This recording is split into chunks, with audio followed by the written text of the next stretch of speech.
Bueno, pues continuamos en nuestro Cautivos del Mal. Habíamos pasado del poder político con nuestra amiga Mar Abad, ahora a los entresijos del poder, también político, también económico, internacional, lo que fue el actual CSIC, quién lo renovó, quién lo impulsó, quién lo reformó y quién ha sido uno de los grandes conocedores de los secretos de Estado de este país.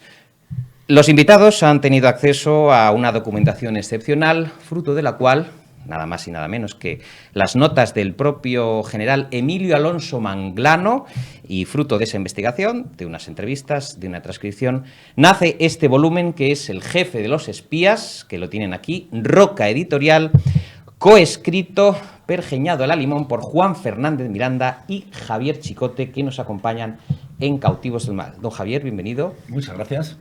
Bien hallado, Juan. Bien hallado. Bueno, de momento, después de publicar el libro y de hacer una tournée, como el baúl de la Piquet. Sí, sí, no está mal. A mí lo que me asombra es que todavía estáis vivos. Vivos. No es tontería, ¿eh? Nosotros pensábamos que iba a haber una respuesta de algún tipo. Nuestros peores temores nos hacía pensar en ir redactando un epitafio, pero al final la cosa ha sido bastante civilizada, lo cual habla bastante bien de España. Bueno, a mí no solo no me asombra, sino que me decepciona. Yo esperaba ataques, esperaba que asaltaran nuestra casa para buscar los papeles, presiones insoportables, porque eso es lo que, cuando estábamos trabajando este material, que son los secretos de Estado de aproximadamente casi 40 años, un poquito menos, pero bueno, una información de una calidad brutal y que dejaba a mucha gente en una situación comprometida, pues íbamos a tener ataques furibundos. Y la reacción ha sido un poco de que se han puesto de perfil, silencio, no vamos a movernos, no sea que sepan más de lo que cuentan. Este libro cuenta muchas cosas, está siendo ya un auténtico bestseller. Si a ustedes les interesa conocer cómo funcionaban los talleres dentro del poder en España, los talleres de la Moncloa, pero también los talleres de los servicios secretos, pues tienen que acudir a este libro porque explica muchas de las cosas actuales, muchas situaciones de nuestra democracia actual y que ellos aquí los han afilado y los han puesto en orden. Sobre todo los despachos de un hombre discreto, un hombre, Emilio Alonso Manglano, que valía tanto por lo que callaba. Hombre, absolutamente. Vamos a ver, Emilio Alonso Manglano fue un general del ejército, un tipo que tenía una enorme lealtad al país para el que servía, un tipo que tenía una estrechísima relación con la monarquía, porque ahí ya lo estamos viendo con Juan Carlos. Ahí está con Juan Carlos. Ya fue juanista en los tiempos de Franco. Se jugó el pellejo por ir a ver a don Juan Astoril y luego, por circunstancias de la vida, acaba siendo el jefe de la inteligencia en una democracia incipiente, justo después del 23F y siempre muy cerca del rey Juan Carlos. Él es un tipo que recibe el mandato de hacer una inteligencia moderna y decente, porque es verdad que hasta ese momento la inteligencia española era un poco Mortadelo y Filemón, y lo cierto es que lo consigue que el CSIC pase a ser lo que hoy es el CNI, un sistema respetado en Europa, con recursos, con tecnología y sobre todo con una gran capacidad de intercambio de información con otros servicios, que al final es de lo que se trata, de manejar información, de saber cosas. Lo que pasa es que es verdad que en esos 14 años que es director del CSIC, conoció muchas cosas, algunas muy buenas para España y otras muy malas para España. Conoció la realidad del alcantarillado, y ahí no todo huele bien. Habéis publicado incluso información en vuestras investigaciones sobre algún que otro atentado o algún que otro accidente, algún que otro episodio luctuoso que, en teoría, las autoridades tendrían que investigarlo de oficio, la Fiscalía, porque es un material inflamable el que tienen nuestros amigos en el jefe de los espías. Y lo que me decía mi querido Javier Chicote, que bueno, parece que aquí en este país publicas material excepcional, periodístico, de primer orden, y la sociedad está más pendiente de las declaraciones gilipollescas en el Congreso de los Diputados que de asuntos de Estado importantes. Bueno, tan importantes, entiendo que te refieres a un episodio que aclaramos que sería el último crimen de la guerra de Estado, de la guerra sucia, y es el de un joven cartero de 22 años, Cardosa, que está haciendo una suplencia y que de repente recibe un paquete que tiene que entregar en casa de un militante de Ribatasuna. Entonces este chaval coge, va a meterlo al buzón, no cabe, dobla el paquete, explota y muere, ¿no? Ahí se abre un sumario que instruye el juez Garzón y se cierra por falta de autor conocido. Bueno, pues en este libro revelamos, sin adelantar mucho, cómo el entonces ministro, el que fue ministro del Interior, Antonio Asunción, que había sustituido a Corcuera, dice que ese paquete salió de Interior. Responsabiliza directamente a Corcuera del envío de un paquete bomba. Y estamos hablando ya casi, Juan, del año 90, ¿verdad? Sí. Finales del 89. Exacto. Es decir, no estamos hablando del 82, no estamos hablando de aquellos estertores del franquismo, estamos hablando ya casi de los años 90, cuando se envía ese paquete bomba que provoca la muerte de un joven cartero. Fondos reservados que se destinan a comprar silencios y también transacciones económicas de destino incierto que vosotros además habéis conseguido averiguar gracias a esos diarios del general Alonso Manglano que os confía su familia. Sí, los hijos de Emilio Alonso Manglano tenían una percepción cierta de que la figura de su padre había pasado a la historia infravalorada. Y es cierto, después de haber investigado Javi y yo durante varios años la figura de Emilio Alonso Manglano, es verdad que él había quedado como el director del CSIC que dimite por escándalos, arrollado por la caída del felipismo y todos los escándalos de corrupción y demás. Y la verdad es que él tiene enormes méritos en su hoja de servicios. Como comentaba antes, el hecho de haber conseguido que el CSIC sea un servicio a la altura de los de nuestros países hermanos, con influencia en Iberoamérica, con influencia en el norte de África, en fin. Emilio Alonso Manglano es una persona relevante en la construcción del Estado moderno en el que vivimos. Y los hijos tenían ese resquemor, que no es exclusivo, es algo que suele pasar con personas que realizan su labor profesional durante muchos años cerca del poder y al final salen por la puerta de atrás. Salen por la puerta de atrás, pasan inadvertidos, nadie se acuerda de ellos.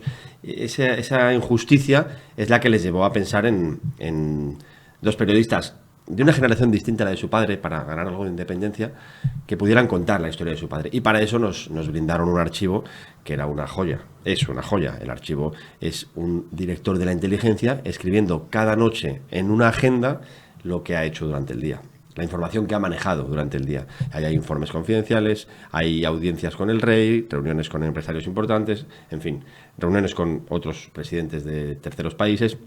Es decir, información del máximo interés político, económico, internacional, que nos permite dibujar una historia de España en B, una historia de España distinta a la que se ha contado.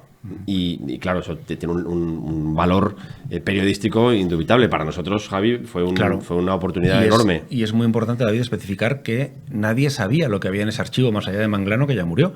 O sea, los hijos habían echado un vistazo superficial, y la prueba es que nosotros hemos abierto cuadernos que las hojas se habían pegado unas con otras, estaban solidificadas y crujían al abrirse. Es decir, nadie sabía lo que ahí había. Y tampoco nosotros nos comprometimos a escribir determinada historia ni a que ellos la tuvieran que aprobar. Es más, les dijimos, igual salen cosas que no os gustan. Y efectivamente, en el libro hay cosas que no gustan, porque contamos todo lo que vivió Manglano. Y Manglano, como el jefe de la inteligencia española, tuvo que comerse algún sapo. Tuvo que hacer cosas que, dentro de esa misión que él tenía entre su trabajo como jefe de la inteligencia, era entre una misión y un deber de militar. Pues en pos de un bien mayor tuvo que hacer algunas cosas feas. O sea, él, por ejemplo, le llama un día a Mariano Rubio, antes de que se sepa nada. Mariano Rubio, gobernador del Banco de España, el hombre que firmaba los billetes de las pesetas, le dice que tiene dinero negro en un fondo oculto. Y Manglano no se va corriendo a los juzgados de Plaza Castilla a contarlo. Manglano es el jefe de la inteligencia, tiene que proteger al Estado, y le dice, no dimitas de momento. Y empieza a gestionar ese escándalo. Entonces es un libro que da la dimensión del personaje sin ocultar absolutamente nada. Sí, es importante también, que es una reflexión que hicimos Javi y yo durante la investigación, destacar cómo o por qué Emilio Alonso Manglano deja todos estos papeles. ¿Por qué todos estos secretos de Estado están a disposición de dos periodistas como nosotros unos años después de su muerte? Y ahí siempre nos gusta decir que el primer redactor de este libro es el propio Manglano, que es el que toma nota cada día. Los segundos son sus hijos, que son los que toman la decisión de que estos papeles salgan a la luz.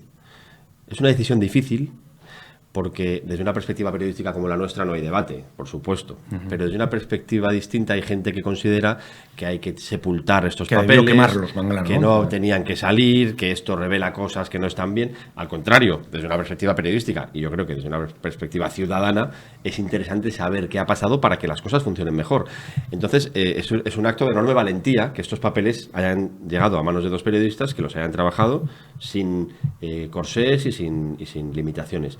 Por lo tanto, el libro tiene un valor documental máximo, absoluto, porque es lo que Emilio Alonso Manglano anotaba cada día. Para él, bueno, para ordenar ideas, para recordar en otro momento y consultar. Es decir, todo es probablemente verdad.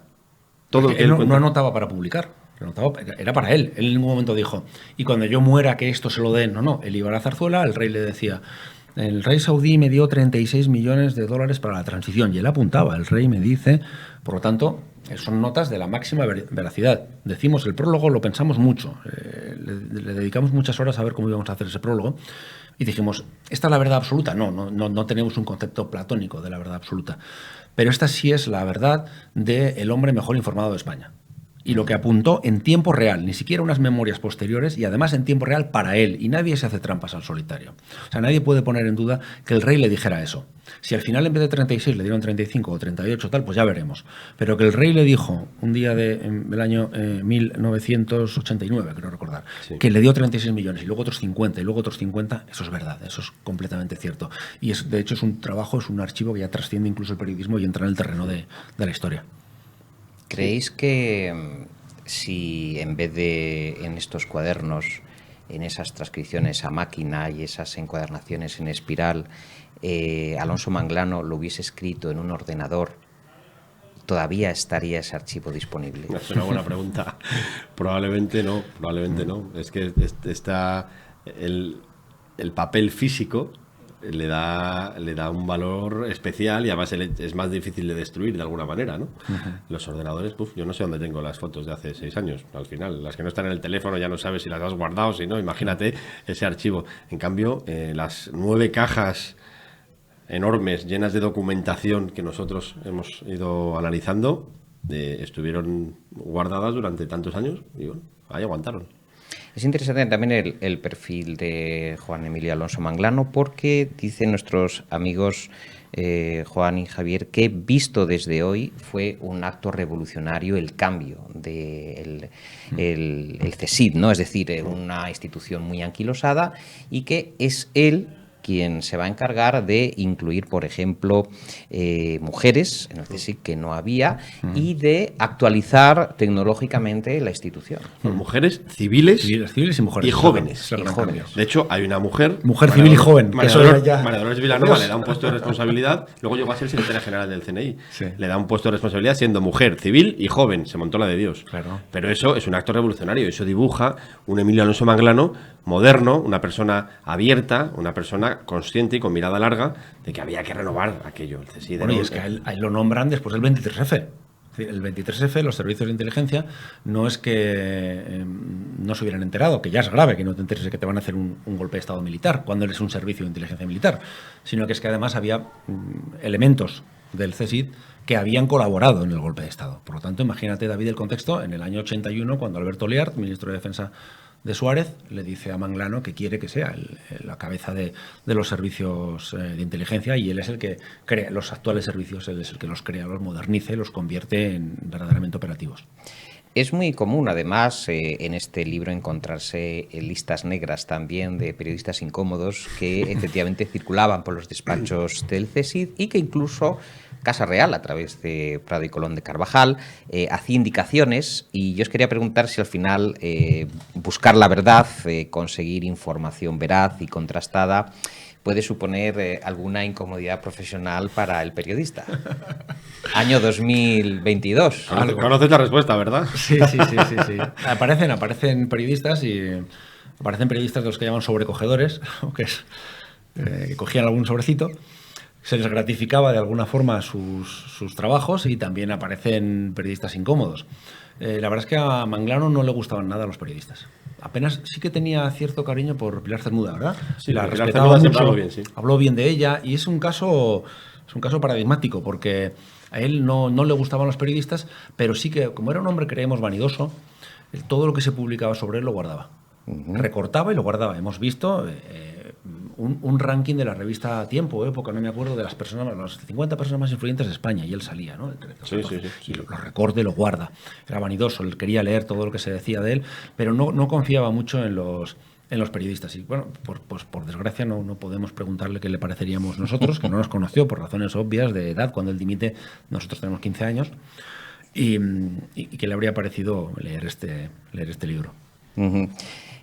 Hablan también en este volumen, les recuerdo, el jefe de los espías en Roca Editorial, del expresidente del gobierno, Felipe González, que despacha mucho con Manglano, ¿no? Y que además habla incluso de política internacional, de decisiones de Estado, que Manglano era como su confesor, es decir, no solamente la corona de la que ya acabamos de hablar, sino que todo presidente del gobierno despacha con Manglano para tomar decisiones. A ver, Manglano tenía un papel muy relevante en la política exterior. ¿Por qué? Porque con él el CSID, lo que hoy es el CNI, creció enormemente en el mundo. En Europa, él fue el primer jefe de la inteligencia europea que visitó Moscú, que visitó la KGB con la Unión Soviética en pleno rendimiento. En Iberoamérica una influencia enorme, muy buena relación de igual a igual con la CIA, después de la transición. El norte de África, él tuvo un papel relevante como mediador en la Operación Tormenta del Desierto y la Guerra del Golfo del 91. Es decir, Manglano tuvo un papel muy importante en la política exterior, siempre entre bambalinas, en un segundo y discreto plano que de alguna manera no era perceptible para el ciudadano. Pero claro, en este libro, a través de sus notas, reconstruyes la política exterior española. Y eso, para el presidente del gobierno, siempre es muy útil, claro. Él, en algún momento en el libro se cuenta que le agradecen haber resuelto alguna crisis diplomática y le tratan como si fuera el canciller, como si el ministro fuera él. Leo literalmente El jefe de los espías para que hagan boca y vayan a su librería hoy mismo o mañana o la semana entrante. Los más estrechos colaboradores del rey sospechan, si es que no lo saben con certeza, que el jefe del Estado tiene dinero fuera de España. Unos años atrás, Manglano constató que el rey estaba descontento con Sabino Fernández Campo porque estaba hablando demasiado. El 15 de agosto de 1990, con media España honrando a la Virgen en fiestas populares, Manglano almorzó con José Joaquín Puig de la Bella Casa, secretario general de la Casa del Rey, el segundo de Sabino. José Joaquín decidió hacer una confidencia al director del CSID sobre los negocios en torno al rey, según anotó este. Sabino me dijo que iba a hablar contigo sobre una comisión de 800 millones de pesetas a Manolo Prado y que el rey tiene 5.000 millones de pesetas en Suiza. Yo creo que en muchos escenarios actuales, algunos prescritos, aparecen ya dibujados en esta manera de hacer política internacional y lo que comentabais antes de ayudar a la transición y a otras cosas. Bueno, este libro, yo creo que una de los gran valor que tiene es que ayuda a entender lo que ha pasado hoy. Estos son hoy vemos las hojas de un árbol y estos son las raíces, estos son los cimientos de la historia de España, donde empieza todo. El rey Juan Carlos tiene que dimitir en las circunstancias que todos conocemos, asuntos económicos y asuntos de mujeres, y aquí aparecen desde finales de los 70 de dónde viene todo eso, y con un valor documental probatorio importantísimo. El rey, es verdad que se sabía más o menos cómo habíamos hecho la transición. El guionista, es un libro de Juan, por cierto, sobre su tío abuelo, el guionista de la transición, Torcuato Fernández Miranda, cómo se había hecho políticamente, pero no cómo se había pagado. Entonces el rey Juan Carlos, el que hace una ronda, los distintos contactos, pidiendo dinero para crear las estructuras de un nuevo país, a ver quién va a pagar. Ahora a ver si la gente se cree que cuando hacen rondas de financiación. A ver si la gente se cree que cuando se crea un partido hacen una colecta entre los militantes y tal. No, pasan la gorra por ahí. Entonces aquí había que financiar un nuevo sistema. Entonces se pidió ayuda y el rey la recibe más generosamente de sus parientes saudíes. Le dan unas cantidades, primero 36 millones, luego 50 en un crédito, y además él reconoce, le dice a Manglano que lo invierte y que gana para él una primera tanda de 18 millones de dólares, que es una cantidad notable. Y ahí van apareciendo, el rey Juan Carlos es el rey más importante que hemos tenido en los últimos siglos, hace una tarea ingente en un corto periodo de tiempo, y es que coge poderes omnímodos de una dictadura y lo convierte en una democracia, y después empieza a descuidarse. y empieza a dedicarse a temas más livianos, ¿no? Y los asuntos económicos y los asuntos de mujeres empiezan a generar problemas como ese que has leído, que nos metemos en el año 90 y resulta que el rey tiene 5.000 millones de pesetas en Suiza, que empieza a desatender según qué actividades, que hay una mujer en Mallorca a la que visita a menudo, Sabino Fernández Campos se pone nervioso, y la verdad es que la cosa empieza a tensarse. Y de hecho, Manglano es el único que en un momento dado se lo dice. Y hace una reflexión, ¿verdad, Juan? Que pone... eso es importante. Decírselo? A la hora de dibujar el perfil de Manglano, ese dato es muy importante. En el año 90, que es cuando nosotros descubrimos que, como dice Javi, el rey está dedicado ya a otras cosas, el Estado democrático de la transición ya funciona y el rey, digamos que está en actividades más disolutas. Pues Manglano se da cuenta, habla con Sabino, percibe que algo está fallando y se plantea si debe decírselo o no al rey, que es la lealtad, si la lealtad es decírselo o callarse. Y Manglano toma la decisión y las reflexiones las anota en su agenda, toma la decisión de pedir audiencia al rey, ir a Zarzuela y decirle: señor, está usted desatendiendo sus funciones y esto no puede ser. Y el rey le dice: no tengo constancia, me lo haré mirar, y le reconoce que está muy solo porque nadie le dice la verdad. Pero esto nos dibuja, primero, un personaje que se viste de los pies a la cabeza como Manglano y que es capaz de decirle al rey, en una actitud nada cortesana, que se está equivocando. Lo que quizás no hizo Felipe González, que era el único que podía decirle: majestad, esto no puede. Y eso es muy, muy relevante. Y luego, más relevante aún, en relación con la historia de España, en el año 90, y esto queda claro en el libro, el rey está despistado y Felipe González está encerrado en la Moncloa. Porque en otro capítulo se explica cómo reacciona Felipe a la publicación del caso Juan Guerra, el escándalo del despacho del hermano del vicepresidente en Sevilla y todo aquello, y la reacción de Felipe, de puertas para adentro, es que hay una conspiración contra él, que la prensa le persigue, y eso es en el 90. En el año 90 tenemos al rey y al presidente del gobierno que no tienen los pies en el suelo. Y eso lo anota Manglano y revela que las cosas empezaron a ir mal mucho antes de lo que imaginábamos. Eso es un dato importante porque el culmen de España es el 92. Juegos Olímpicos, la Expo, es decir, hemos salido de una dictadura, el país ha crecido mucho y nos abrimos al mundo. Año 92, gran éxito. Lo que demostramos con este libro, como a Juan le gusta citar a Vargas Llosa, cuando se nos jodió el Perú. Bueno, sí. Pues España se nos jodió, el 90-91 se nos jodió. Lo que pasa es que la gente no lo veía. Es decir, entendemos que Manglano es el único que fue capaz de decirle al rey emérito, yo creo que dónde estaba fallando. También Sabino. Y por eso Sabino, claro, y por eso Sabino fue... También Sabino y Sabino salió mal de la casa. Sabino fue depurado, como dicen. El caso es que habéis mencionado un tema muy interesante que nos acerca este libro a la actualidad, para que vean ustedes que esto no es un libro de tiempos pretéritos, sino que son, como dicen nuestros amigos, las raíces de las hojas que pueden ustedes contemplar ahora, y es la salida precipitada y forzada de Paz Esteban, la exdirectora del CNI, por la dimisión por espionaje a Pedro Sánchez y a Margarita Robles. Una fuga de información en los teléfonos móviles del presidente y de algunos de los ministros que, también lo podemos conectar con el libro si queréis, todavía a la opinión pública no se ha explicado, es decir, ¿quién tiene información de Estado en sus archivos? ¿Qué potencias, qué espías y qué enemigos de España conocen los planes de defensa? Bueno, hay dos escándalos que se encadenan. Primero es el Pegasus de los independentistas, al que sucede este, ¿no? Que es una respuesta. Lo que hace el gobierno es una cosa delirante. Es decir, nos han pillado con el... Además, nosotros contamos que efectivamente fue el CNI. Cuando se decía, no, esto de fuera no fue el CNI, lo hicieron como lo hicieron. Porque, bueno, se dedican a eso un poco. Entonces, para intentar acallar ese escándalo, Pedro Sánchez se le ocurre la brillante idea de decir, pues vamos a contar que a nosotros también nos han espiado. Y hasta aquí todos empatamos, ¿no?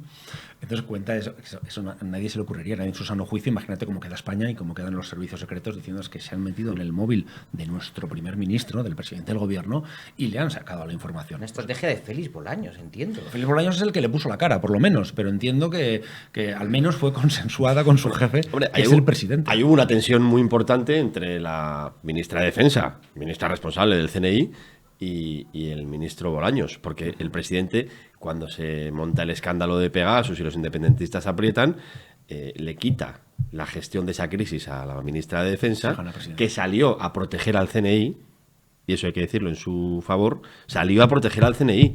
Dijo, aquí no se ha investigado nada, aquí no se ha hecho absolutamente nada, y documenten ustedes lo que están sosteniendo, documenten sus acusaciones. Y el presidente, entendemos que por un interés político, le quita la gestión de la crisis, se la da a su valido, al ministro de la Presidencia, a su hombre de máxima confianza, al Félix Bolaños, y digamos, la estrategia de gestión de la crisis cambia radicalmente. No solo se reconoce que se ha investigado, que es gravísimo, o sea, que el presidente del gobierno, a través de su ministro, digamos, desdiga o señale a los servicios de inteligencia, es gravísimo. En pinchados ilegales, además, que claro, podrían ser un delito. Es gravísimo, pero es que además políticamente, en fin, queda clara porque hay una causa-efecto, hay una consecuencia de lo que pasó. Y es que en la investigación sobre el secesionismo, la investigación sobre ETA, queda en un segundo lugar para el CNI. Y eso tiene consecuencias, porque las labores de investigación de un centro de inteligencia sobre movimientos que pueden ser subversivos no pueden hacerse un trimestre sí, un trimestre no, en función del interés político. Y bueno, pues esa crisis realmente se ha resuelto mal y probablemente... no se ha resuelto, eso va a haber que meterle mano en el Claro, momento. probablemente Sí, algún día tengamos que volver a hablar de esto. Sí.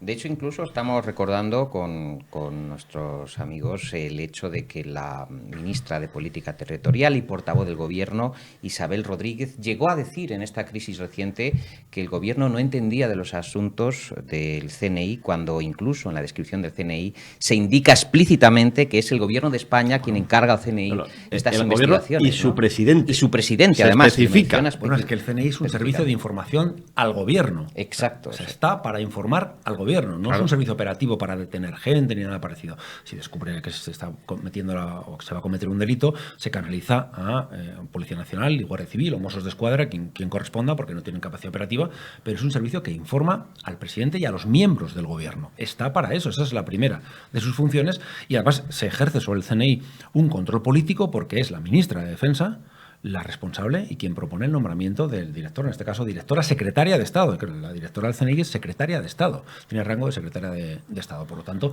hay un control político que en su momento estuvo en presidencia, recordemos, ahora ya sea de Santa María, y que ahora volvió a defensa, ¿no? Pero es un servicio que trabaja para el Gobierno y que lo nombra el Gobierno, y que además ahora no es como antes, que en la época de Manglano también estaban muy pensando en el Estado y en el jefe del Estado. Eso ha ido evolucionando.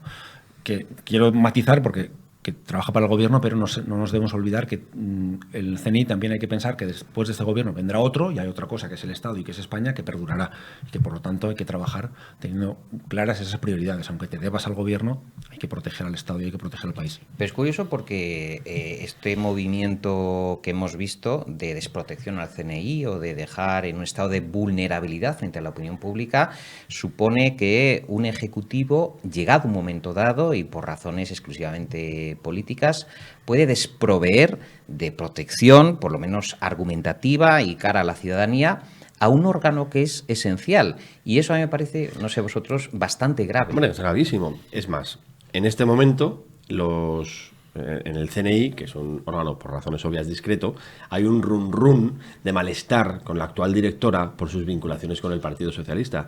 En el CNI, los agentes, si hablas un poco con ese mundo, dan por descontado que si se produce lo que parece o lo que las encuestas dicen, es decir, un cambio de gobierno, la directora del CNI cae al minuto siguiente. Y eso, en sí mismo, es una perversión, porque el director del CNI, para empezar, debería estar consensuado entre el presidente del gobierno y el líder de la oposición, precisamente por el argumento que ponía Javi encima de la mesa. El CNI tiene que estar pendiente, el CNI se debe al gobierno, pero se debe al Estado. Es decir, responde ante el Gobierno, pero debe proteger al Estado. No hay intereses partidistas. No debería haberlos. No, Manglano lo nombra la UCD y se queda con el PSOE. Felisa Roldán ha estado con PSOE y con Partido Popular. Claro, es que eso es lo que debería ser normal. Y sin embargo ahora estamos en un momento en el que se da por descontado que en cuanto haya un cambio de gobierno, la actual directora del CNI será cesada. Y el CNI trabajando con las manos atadas sin saber qué hacer. O sea, ahora les han quitado, les han dicho, no se investiga el independentismo catalán, no se investiga el independentismo vasco. Y dicen, pero si la primera misión del CNI es trabajar para proteger la unidad y la integridad territorial de España. Como que, o sea, ya no es una amenaza, una deriva soberanista, claro. Eso ya no existe. ¿Qué hacemos con nuestros informantes? Por eso yo decía antes que esto no es una cuestión de un trimestre sí, un trimestre no. Es evidente que ahora parece ser que el independentismo no está pensando en hacer mañana el 1 de octubre, pero dicen abiertamente que quieren volverlo a hacer. Por lo tanto, hay que estar pendientes, ¿no? Porque a lo mejor dentro de 3 años volvemos a tener otro desafío.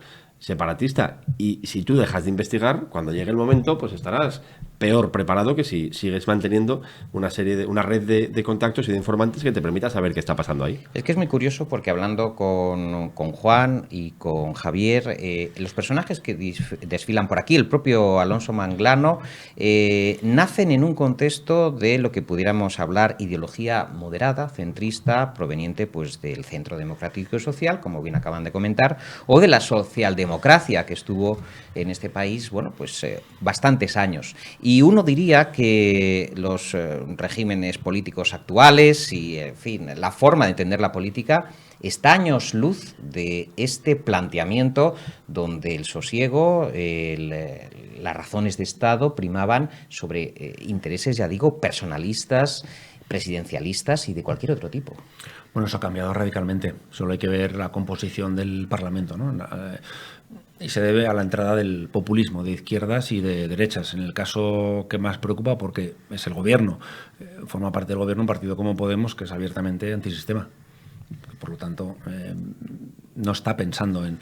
Es decir, oye, que es legítimo, que si a ellos no les gusta el régimen del 78, estupendo, pero es el que más prosperidad ha dado a España, 40 años de paz, pero se lo quieren cargar. Por lo tanto, ¿cómo permites, que en su momento además, recuerda David el escándalo que hubo con la comisión del CNI, el acceso que se le quería dar a Pablo Iglesias? No puedes poner según qué tareas y secretos de Estado en manos de gente que son tus propios enemigos. El gobierno está apoyándose en Bildu o en Esquerra. ¿Cuál es el interés de Bildu y el interés de Esquerra? Acabar con esta España. E insisto, que están en su derecho y que ellos lo quieren. Mientras lo hagan democráticamente y sin poner bombas y sin pegar tiros, estupendo. Pero tú no puedes apoyar la gobernabilidad de un país, si quieres a este país, si quieres a este Estado, en gente cuyo primer objetivo, cuyo leitmotiv es terminar con la España que salió del régimen del 78. Por lo tanto, estamos en una situación bastante comprometida. Nos hablaba antes Juan Fernández Miranda acerca del sentir que tienen muchos de los agentes del actual CNI, ese sentido de, bueno, de desvalimiento, de run, de cambio de signo político. ¿Qué más cuentan cuando habéis hablado con ellos acerca del futuro de la institución, del CNI? Bueno, ¿cómo lo ven a años vista? ¿Se encuentran suficientemente seguros los secretos de Estado, visto que cualquier espía puede sacarlos del teléfono móvil, tropecientos gigas y hacerse con ellos? ¿Qué opinan de este escenario dantesco? Hablan muy poco, ¿eh? Tener información de ese ámbito es difícil. Sí. Y algo tenemos, pero cuando escuches a algún periodista que dice que lo sabe todo del cenitales, te está engañando, ¿vale? Porque hablan muy poco, pero un poquito sí hemos conseguido que nos hablen. Y hay un sentir, porque en los servicios de inteligencia hay gente que trabaja para el Estado, que le da igual que gobierne el PP o que gobierne el PSOE, porque tiene claro que tiene una misión, que es proteger al Estado de acuerdo a unos estatutos que rigen el Centro Nacional de Inteligencia. Entonces, entre esa gente que no está sujeta a vaivenes políticos y que son militares, que son civiles, lo que sea, hay muchos que lo que piensan ahora es a ver si no les da tiempo a seguir estropeando esto. A ver si no vamos a... Porque claro, son gente que son muy respetuosos con las órdenes que se les dan. Claro. Y que no pueden decir yo no cumplo una orden. Pero igual están pensando, vamos a ir pedaleando poco a poco, a ver si vuelve en algún momento la cordura y la sensatez y no hemos roto la vajilla. Uh-huh. Vosotros que habéis estudiado, bueno, todo el proceso de Juan Emilio Alonso Manglano, que habéis estudiado el personaje, un hombre de familia conservadora, un creyente y practicante, que estuvo incluso a punto de ser sacerdote, pero que tenía una mentalidad abierta y moderna. Lo habéis estudiado a fondo. ¿Qué figura se acercaría, se aproximaría a la figura de Alonso Manglano? ¿Qué figura de la actualidad? De la actualidad o a posteriori, más o menos con ese sentido de Estado, con ese sentido de sabedor de que la información que tiene es muy poderosa y que hay que utilizarla en un sentido ético. ¿Habría algún personaje, pensemos incluso en otras democracias o en otros personajes de otros países? Es que por su propia definición, por su propia idiosincrasia, el personaje el director del CNI, el director de la inteligencia, debe ser poco conocido.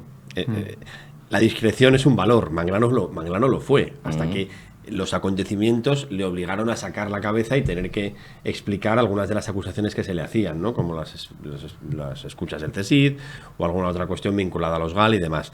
Pero es difícil conocer una persona que juegue ese papel, porque si esa persona juega ese papel no la conoceremos en su profundidad porque está haciendo un trabajo en segundo plano. Dicho esto, ha habido directores del CNI excelentes. Ha habido buenos directores del CNI después de Manglano que han hecho una labor en defensa del Estado y también cometiendo algunos errores. No quiero decir nombres porque a lo mejor estamos yendo demasiado lejos, pero me parece que el sentido de Estado de quien dirige la inteligencia de un país es una cualidad no solo necesaria, sino fundamental. Y ahí, claro, la discreción es clave. Por lo tanto, yo no me atrevo a hacer una comparación con una persona. No sé si tú, Javi. No, porque es que es un perfil, además, muy concreto. Muy difícil de encontrar. Porque, claro, el militar conservador, jefe de la inteligencia de un gobierno socialista, de izquierdas, monárquico, modernizó el abierto de mente. Era una persona de formación conservadora. Un paracaidista que en el 23F paró a los suyos. Es decir, es un perfil muy complicado de encontrar, y sobre todo ese sentido de Estado. Y es un perfil quizá antiguo, fíjate. Que ya hoy no están esos perfiles. Es que estoy pensando justo que es un perfil de uno de tantos hombres, o prohombres, o popes, o incluso estoy pensando en los padres de la Constitución española, que hicieron posible la democracia actual, ¿no? Yo creo que es, de alguna manera, a su nivel, es un hombre de Estado. Lo cual no quiere decir que todo lo que hizo estuviera bien, pero es un hombre que siempre estuvo preocupándose por el Estado, hasta el punto de morir en fin, sin tener una trascendencia pública adecuada a su figura. Es un hombre de Estado. Lo que pasa es que en aquella época el contexto ayudaba también. Es decir, cuando tú eres el director de un medio de comunicación en el año 76, no eres igual que el director de un medio de comunicación de un régimen que lleva 50 años. Porque en ese momento el Estado se está haciendo. Si tú eres el jefe de la inteligencia en el año 81, después del 23F, el contexto está para los grandes hombres. Por eso, yo sí soy un gran defensor de la transición, absolutamente defensor, y creo que se hizo porque había grandes hombres. Pero el contexto ayudaba. Claro. Porque todos estábamos, aunque nosotros aún no habíamos nacido, pero si hubiésemos estado, habríamos apoyado, estábamos en ese clamor social para la construcción de un Estado. Entonces, el contexto permite elevar estas figuras. A mí esto mismo me lo dijo muy parecido Joaquín Leguina en un libro que hizo sobre la generación de Felipe González, sobre qué hacían ahora, ¿no? Una vez que habían dejado la política, sus vidas, sus negocios, y entonces entrevisté a muchos de ellos. Y Joaquín Leguina, a la hora de comparar, porque todos eran de un peso político específico muy superior a los de que entonces gobernaba Zapatero, ¿no? Yo comparaba a los ministros y ministras de Zapatero con la gente, con Javier Solana o con todos los que tuvo Felipe González, y decías, joder, qué diferencia, ¿no? Y un poco por no ser duro con ellos, Joaquín Leguina dijo una cosa muy interesante, dice que nosotros estábamos construyendo las cosas, estábamos haciéndolas, estábamos yendo, pedaleando cuesta arriba, y se daban las condiciones de alguna forma para que te lucieras. Y estos ya han llegado, que las cosas ya están hechas, y van por ahí sin saber muy bien qué hacer o dónde, o pegando bandazos, ¿no? El contexto también hace que un hombre extraordinario en un momento necesario. Un hombre extraordinario en un momento plano, pues quizás pasa más desapercibido. Pues dicen Juan Fernández Miranda y Javier Chicote en El jefe de los espías, Roca Editorial, que el contexto ayudó a que llegásemos a las democracias, a las libertades de las que disfrutamos hoy. No sabemos si los populismos constituyen una amenaza y no sabemos si hay los suficientes hombres de Estado para saber manejar la que se nos viene encima. En cualquier caso, les aseguro que El jefe de los espías es un trabajo extraordinario de dos periodistas de raza que, como decíamos al comienzo de esta entrevista, han hecho este libro a tumba abierta y sin colchoneta. Así que tómenselo en serio, porque dos chicos valientes dan a la imprenta este volumen que ya ha vendido miles de ejemplares y que queremos que venda muchísimo más. Ha sido un placer teneros en Cautivos del Mal. David. Muchas gracias, David. Encantados de ser Cautivos del Mal. Si necesitáis algo, llamadme, que os mandamos a los hombres de negro, porque esto da mucho miedo. Un abrazo muy fuerte. Un abrazo, David. Gracias. Gracias.